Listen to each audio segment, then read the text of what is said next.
Republic of ಬಳ್ಳಾರಿಯ ವಿರುದ್ಧ ತೊಡೆತಟ್ಟಿ ಸಿದ್ದರಾಮಯ್ಯನವರು ಪಾದಯಾತ್ರೆ ಮಾಡಿದ್ರು. ಅದಾದ ನಂತರದಲ್ಲಾದ ಬೆಳವಣಿಗೆಯಲ್ಲಿ ಬಳ್ಳಾರಿ ಸಹಜ ಬಳ್ಳಾರಿಯಾಗಿದೆ, ರಿಪಬ್ಲಿಕ್ ಆಫ್ ಬಳ್ಳಾರಿ ಆಗಿಲ್ಲ ಅನ್ನೋ ರೀತಿಯಲ್ಲಿದ್ದ ವಾತಾವರಣ ಇದೀಗ ಮತ್ತೊಮ್ಮೆ ಹಳೆಯ ಚಾಳಿಗೆ ಮರಳುತ್ತಾ ಅನ್ನೋ ಅನುಮಾನಕ್ಕೆ ಕಾರಣವಾಗ್ತಾ ಇದೆ. ಅಸಲಿಗೆ ಆದ ಘಟನೆ ಏನು, ಈ ಆರೋಪ ಪ್ರತ್ಯಾರೋಪಗಳ ಸರಣಿಯ ನಡುವೆ ನಿಜ ಏನು, ಇದೆಲ್ಲ ಪ್ರಶ್ನೆಗಳಿಗೆ ಉತ್ತರವನ್ನ ಕೊಡ್ಲಿಕ್ಕೆ ಖುದ್ದು ಶಾಸಕರಾದ ನಾರಾ ಭರತ್ ರೆಡ್ಡಿ ಅವರು ಇವತ್ತು ನಮ್ಮ ಜೊತೆ ಕಾರ್ಯಕ್ರಮದಲ್ಲಿ ಕನೆಕ್ಟೆಡ್ ಇದ್ದಾರೆ. ಸರ್ ನಮಸ್ಕಾರ, ಕಾರ್ಯಕ್ರಮಕ್ಕೆ ಸ್ವಾಗತ. ಮೇಡಮ್ ನಮಸ್ತೆ. ಪ್ರತಿಯೊಂದು ಕಥೆಗೂ ಕೂಡ ಬೇರೆ ಬೇರೆಯಾದ ವರ್ಷನ್ಗಳಿರುತ್ತೆ ಭರತ್ ರೆಡ್ಡಿ ಅವರೇ.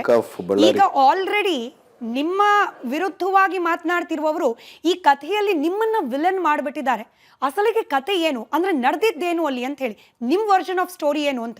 ಮೇಡಮ್, ನನ್ನ ವರ್ಷನ್ ಆಫ್ ಸ್ಟೋರಿ ಏನಿಲ್ಲ, ನಾನು ಸತ್ಯಾಂಶಗಳೇ ತಮ್ಮ ಮುಂದೆ ಇಡ್ತೀನಿ. ನಾಳೆ ಬೆಳಿಗ್ಗೆ ಕೂಡ ನಿಮಗೂ ಗೊತ್ತಾಗುತ್ತೆ.